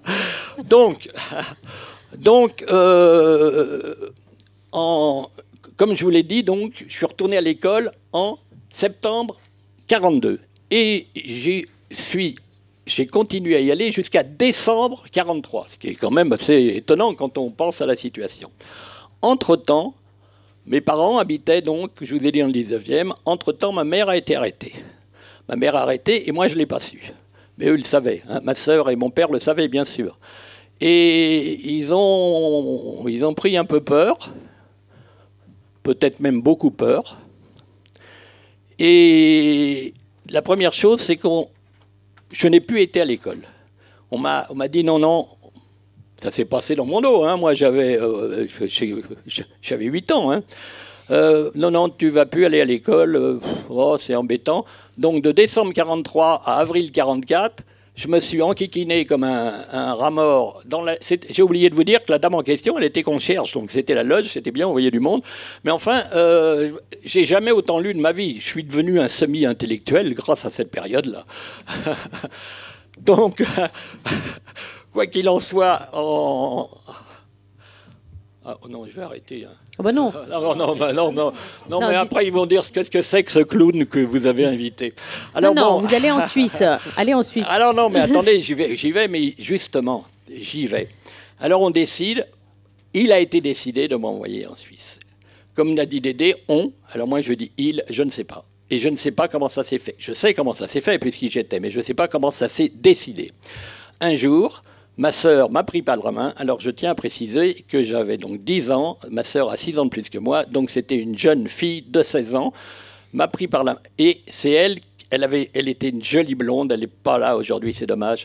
Elle était une jolie blonde avec des yeux bleus. Elle pouvait passer pour une Arienne sans problème. Et donc, elle m'a pris par la main et on a été à la gare de Lyon pour prendre le train pour Lyon. Donc, ça, c'était en avril 44, c'était déjà assez tardif. Et quelqu'un a parlé de faux papiers. Il paraît que j'avais des faux papiers au nom de Guérin. Et la grande peur de ma sœur, c'est que quand j'allais m'endormir dans le train et qu'on me demande mon nom brusquement, je dis Jakubowicz, qui n'est pas très cachère, dirions-nous, on peut le dire ici. Voilà. Bon, bref, je ne sais pas, je ne me suis pas réveillé ou ils n'ont pas fait de contrôle. Quoi qu'il en soit, je suis arrivé à Lyon. Et à Lyon, on a retrouvé, et c'est sans doute à travers cette filière que ça s'est organisé, on a retrouvé mon oncle et ma tante, dont je vous avais dit qu'elles étaient dans l'appartement mitoyen. Ils habitaient à Lyon, et c'est probablement lui qui a été en contact avec des associations pour me faire passer en Suisse. Alors, je suis passé en Suisse. Alors là, j'avais une excellente histoire pour la Suisse, mais Ruth me l'a complètement démolie. Alors, elle me dit, mais vous avez affabulé. Ah oui, j'ai certainement affabulé. Bon, alors, je suis passé en Suisse par un convoi de 11 enfants. C'est Ruth qui m'a donné toute la liste des enfants et j'en ai même retrouvé à Paris. Je suis passé par Cornières, c'est-à-dire par Annemasse. Annemasse, je me souviens très bien de petites choses, et en particulier que dans la rue d'Annemasse, quand nous allions vers Cornières, je ne sais pas comment on y a été, à pied. J'ai entendu les petits gosses, les petits Français dire « Tiens, voilà les petits Juifs qui passent ». Comme quoi aussi, dans le secteur, on savait ce qui se passait. On est arrivé à travers la campagne. Je ne sais pas, on a marché, mais par contre, je me rappelle qu'on a traversé ce fameux furon dont tout le monde parle depuis aujourd'hui. Le foron. Foron. Voilà, vous voyez, ça marche pas, ça tourne pas très rond quand même. Alors, ce fameux foron, et alors j'avais, quelqu'un l'a dit, je crois que c'est l'idée, quelqu'un l'a dit, on n'avait pas de valise, hein, on avait une petite musette où on avait une chaussette, peut-être deux, un slip, etc. Et je me souviens que j'ai failli me noyer dans le foron. Le furon. Le foron. Le foron. Ah oui, le foron. Bah oui, bien sûr. J'ai failli me noyer dans le foron parce que j'étais tellement affolé. Et heureusement, il y avait des grands, ou peut-être le passeur, je ne sais pas, qui m'ont tiré. J'étais un petit garçon, hein, j'étais pas très développé, ça n'a pas changé, mais enfin c'est comme ça. Bon, alors, on m'a tiré par le collet et on m'a sorti. Et mon souvenir, alors ça, mais c'est le souvenir de tout le monde. Après le foron, on nous a dit la Suisse, c'est là. Alors on a couru combien 20 mètres, 30 mètres, j'en sais rien. Et tout à coup, on a vu ces barbelés et ce soldat allemand derrière les barbelés. Et si j'ai eu peur dans ma vie, j'ai eu quelques fois peur. J'ai eu peur quand j'ai entendu la police nous chercher le 16 juillet dans notre appartement. Et puis j'ai aussi eu peur quand j'ai vu ce soldat allemand là, derrière les barbelés. Ça, c'était terrible. Je me suis jeté par terre jusqu'au moment où il y a un gars qui m'a dit « Allez, dépêche-toi, dépêche-toi ». Le soldat allemand, non, suisse, a soulevé les barbelés et c'est comme ça que je suis passé en Suisse. Alors, après, aucun souvenir. Sauf que j'ai été interné, parce que c'était le terme, dans un camp, dans un endroit qui s'appelait, mais j'en ai pas du tout entendu parler, ni aujourd'hui, ni dans le film, Claparède. Hein, alors ça m'a... Ça existe. Oui, ça existe. Oui, il y a eu un camp Claparède. Toi, c'est 44, c'est mai 44. André, c'était l'automne 43. Donc, il y avait eu des changements, il y avait d'autres camps qui s'étaient ouverts. Alors, Claparède, c'était le paradis. Hein. D'abord, il faisait beau, c'était le mois de mai. Il y avait des copains, il y avait ceux avec qui j'étais passé, et puis moi j'étais un peu au relax, et hop, je me suis payé un coup de soleil qui m'a envoyé 15 jours à l'infirmerie. Bon, enfin ça c'est du détail qui n'a guère d'intérêt. Je suis resté 2 mois à Claparède, et on m'a envoyé faire dans une station de sport d'hiver de haute réputation, Chézières, c'est du côté de Montreux, là-haut. Et c'était magnifique, mais je n'ai aucun souvenir. Ce que je sais, c'était que c'était magnifique. Et de Chézières, on m'a envoyé ensuite... Ah oui, parce que, contrairement à Dédé, moi, on m'avait posé la question, est-ce que vous voulez aller dans des familles ou est-ce que vous voulez aller dans des homes d'enfants? Alors, André, c'était un foudre de guerre, mais moi, j'étais vachement timide. Alors, j'ai dit non, je préfère aller dans des maisons d'enfants. Donc, de Chézières, on m'a envoyé dans un home d'enfants à, excusez du peu, Flimsdorf. Flimsdorf, pour ceux qui ne connaissent pas, c'est presque comme Davos, sauf qu'on parle beaucoup de Davos à l'heure actuelle. Hein. Et je suis resté là-bas 7 mois. Alors, il y avait de la neige, il y avait des vaches, et puis on a essayé de nous apprendre l'hébreu. Je suis resté à Aleph, Bet Gimel, j'ai jamais été beaucoup plus loin. Et voilà, au bout d'un... Non, quand même, une chose importante, c'est qu'en fait, nous étions au courant de tout. Je ne sais pas comment, mais nous étions au courant de tout. Et le jour où j'ai reçu une lettre de ma sœur en me disant... C'était déjà 45, hein, donc Paris était libéré. En me disant, papa et moi, nous sommes re-rentrés rue de Chabrol dans l'appartement, j'ai compris que ma mère, je ne la reverrai plus. Et ça... Ça marque. Bon, c'est à peu près tout ce que... Dédé vous a dit qu'il est revenu avec moi, donc je suis revenu avec lui, donc c'est à peu près pareil. Et quand même un point d'histoire et qui me paraît le plus intéressant, c'est... et là, je parle sous contrôle, à moins qu'elles veulent parler elles-mêmes. Comment je suis passé en Suisse? Alors, je ne le savais pas, bien sûr. Et un jour...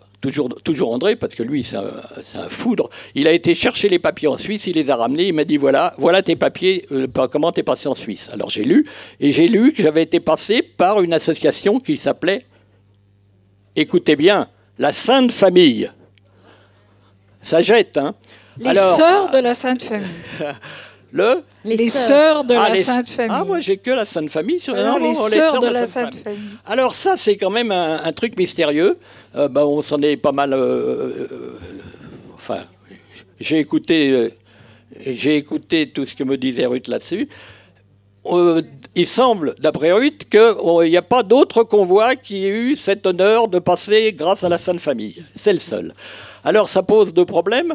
D'abord, qu'est-ce que c'était que cette Sainte Famille? Alors, moi, je pense, hypothèse, non d'historien, mais hypothèse de n'importe qui, que mon oncle, chez qui j'étais à Lyon, était à l'époque membre du Parti communiste français, et il y avait quand même des cellules relativement importantes, et en particulier quelqu'un qui est resté assez célèbre par la suite, qui s'appelait Lederman, puisqu'il a participé au sauvetage des enfants de Vénissieux. Je pense, et surtout après avoir vu les quelques témoignages que Ruth m'a donnés sur les autres gosses, et avoir rencontré Denise Buck, c'est ça? Oh là là, je m'en rappelle, formidable. Denise Buck à Paris, et qui m'a raconté son histoire, j'ai des forts soupçons que c'était une organisation, disons, de juifs communistes pour parler globalement. Ce qui, à mon avis, n'explique rien, parce que, comme on l'a dit dans le film, comme on l'a dit, on ne s'improvisait pas, sauf à passer individuellement, on ne s'improvisait pas passeur d'enfants, il s'agissait d'un groupe d'enfants. Donc je me dis qu'ils ont dû travailler comme on travaille dans les temps modernes, ils ont sous-traité à une des organisations qui savait comment faire. Mais enfin, ça, c'est... Bon, oui, je crois que j'ai dit tout ce qu'il fallait dire, non? Tu veux dire quelque chose? Oui. Je veux préciser que lorsque je suis rentré de Genève à Paris, arrivé à la gare de Lyon, on ne savait pas très bien qui arrivait quand. Et ma mère, qui allait quasiment tous les jours à la gare de Lyon m'attendre, le jour où je suis arrivé pour de vrai, elle n'était pas là. Et c'est la sœur de Zizi, qui avait 18 ans, qui m'a demandé « Mais où tu vas ?» Je lui ai dit « J'en sais rien. » « Où tu habites ?» Je lui ai dit « Faubourg Saint-Denis. » Elle m'a dit « Ah c'est pas loin de chez nous, viens, je t'emmène. » Et c'est elle qui m'a ramené à ma mère. Alors peut-être on peut saluer Frida Van Berg qui est en train de s'en aller.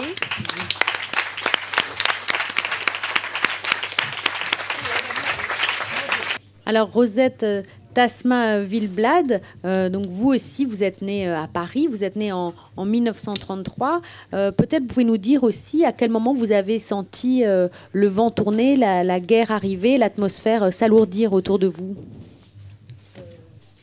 C'est à partir du 16 juillet 1942 où nous habitions une cour en carré où il y avait énormément de bâtiments et le bâtiment de mes parents était face à la porte d'entrée cochère. Donc papa, un matin, me réveille brutalement en me disant « on prend les enfants aussi ». Alors avec ma sœur et mes parents, nous sommes montés au dernier étage où une dame âgée nous a ouvert la porte. Et de là, j'ai vu partir tous les gens de notre cour. Et ma sœur avait une amie qui s'appelait Dora et je l'entendais crier « je veux pas partir, je veux pas partir ». Ça m'est resté toute ma vie. Voilà. Et on est vite redescendu le lendemain. Ma maman avait 2 sœurs à Livry-Gargan. Papa a fait une valise. Ma sœur, ma maman et moi, nous sommes partis à Livry-Gargan. Évidemment, là-bas, on n'y est pas resté trop longtemps parce que mon oncle et ma tante, l'argent manquait, mon papa travaillant plus. Et un jour, j'ai vu arriver une dame à Livry-Gargan qui devait être effectivement quelqu'un de Lausée. Je ne me souviens pas. Ruth, tu me le diras peut-être. Bon, et qui nous a emmenés, ma sœur et moi, à Nanterre, chez une nourrice. Et maman, je ne sais pas encore, je me pose toujours la question, venait le jeudi. Comment elle venait, je n'en sais rien. Et moi, la dame m'a fait aller au catéchisme. Comme déjà, j'aimais bien la collectivité, ça m'amusait. Et un jour, elle voulait me baptiser. Ma sœur, qui était l'aînée de 2 ans et demi, elle s'est opposée. Elle était beaucoup plus sensée que moi. Et à ce moment-là, cette personne avait dit qu'elle allait nous dénoncer. Je ne sais pas comment ma sœur a réalisé d'avertir un oncle ou une tante, mais un jour, on a eu un passeur qui est arrivé de Lyon et il nous a dit je dis qu'on va se promener, toi, tu n'emmènes pas toutes tes poupées. Et de là, on n'est jamais revenu chez la nourrice à Nanterre et on est parti à Lyon. À Lyon... Et là, votre mère, parce que votre mère venait vous voir. Mes parents sont rentrés de Livry-Gargan parce que, bon, ils avaient plus d'argent, ils ne voulaient pas être sur le dos de ma tante et de mon oncle. Et là, on a une charmante voisine qui les a dénoncés. Donc, ils ont été déportés. Bon. Ils sont d'ailleurs restés 2 mois à Drancy parce qu'ils n'ont pas... À Auschwitz, il n'y avait plus de cyclone B. Donc, d'habitude, les gens restaient moins longtemps, et eux, malheureusement, ils sont restés plus longtemps. Et j'ai appris, il n'y a pas bien longtemps, que mon fils, le dernier, est né le jour où ils ont noté que mes parents étaient décédés à Auschwitz. Je l'ai lu sur les bouquins de Serge. Voilà, il y a des coïncidences. Donc, quand on est arrivé à Lyon, ma sœur est partie du côté paternel et moi du côté maternel. Bon. Du côté de maternel, j'avais un oncle, un cousin qui était dans la résistance à Saint-Pierre-de-Chartreuse. Donc, j'ai retrouvé là-bas une cousine, 2 cousines, un cousin, où on a même été à l'école quelque temps à Saint-Pierre, où apparemment les gens savaient qu'on était juifs, mais à l'école, la maîtresse, elle a dit « vous vous serrez ». Il y a des réfugiés, au lieu d'être 2, vous serez 3. On a passé quelques moments agréables où on a fait du ski pour la première fois. Et ensuite, on a eu écho que les Allemands et la Gestapo allaient monter en Suisse. Donc à ce moment-là, elle est montée à Saint-Pierre. On s'est caché dans les montagnes. Quand tout est rentré dans l'ordre, mon oncle, je ne le savais pas jusqu'à présent, donc, il est passé par l'Osée pour trouver un moyen de nous envoyer en Suisse tous les 4. Bon, on est arrivé effectivement à Grenoble. On a été pris en charge par un monsieur qui nous a fait passer la frontière. Mais j'ai appris par Ruth que c'était par Aix-les-Bains, Annecy, je ne sais plus quoi. Mais ça, je m'en souvenais pas du tout. Et qu'est-ce qu'on vous dit, Rosette Tasma-Villeblad? Est-ce qu'on vous dit tu changes de nom, tu ne réponds plus à ce nom-là, tu ne dois rien dire? On vous donne aucune instruction? Pas du tout. Et vous savez pas du tout ce qui se passe? Non, à part que quand on est arrivé à la frontière, on est resté dans le bois parce qu'on devait attendre que la lumière s'éteigne. J'ai eu une grande peur, il y avait un hibou, j'avais jamais vu ça de ma vie, quelqu'un m'a mis la main devant la bouche, parce qu'on était quand même 16, si je ne me trompe pas, dont la plus petite avait 3 ans, que les Allemands avaient laissé dans le berceau à Grenoble, dont les parents avaient été pris, et on a récupéré cette gamine. Donc, on est passé, comme mes amis, par le Foron, mais enfin, moi, j'ai l'impression qu'on n'avait pas beaucoup d'eau, je n'étais pas bien grande. Et on y est passé. Le passeur nous a laissés du côté français. Une fois qu'on était du côté suisse, on ne l'a pas revu.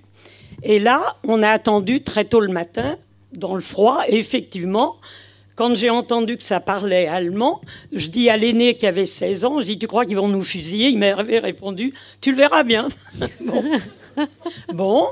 Alors là-dessus, le matin, après, on nous a ouvert les grilles. Nous, on n'est pas passé en dessous. C'est les Suisses allemands qui nous ont ouverts, qui nous ont emmenés à Champel, en quarantaine, voilà. Et là-bas, la vie a parfois de la chance.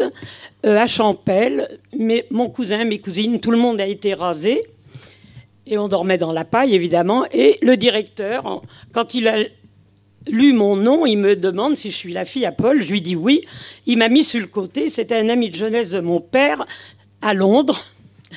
Et j'ai pas subi d'être rasée comme mes cousines et mon cousin. Partant de là, on devait tous aller en Suisse allemande. Or, je suis partie au centre Henri Dunant, à Genève, et mes cousins, cousines sont partis, eux, en Suisse allemande. Et j'ai eu la chance de tomber malade à Genève. On m'a envoyé donc à l'hôpital.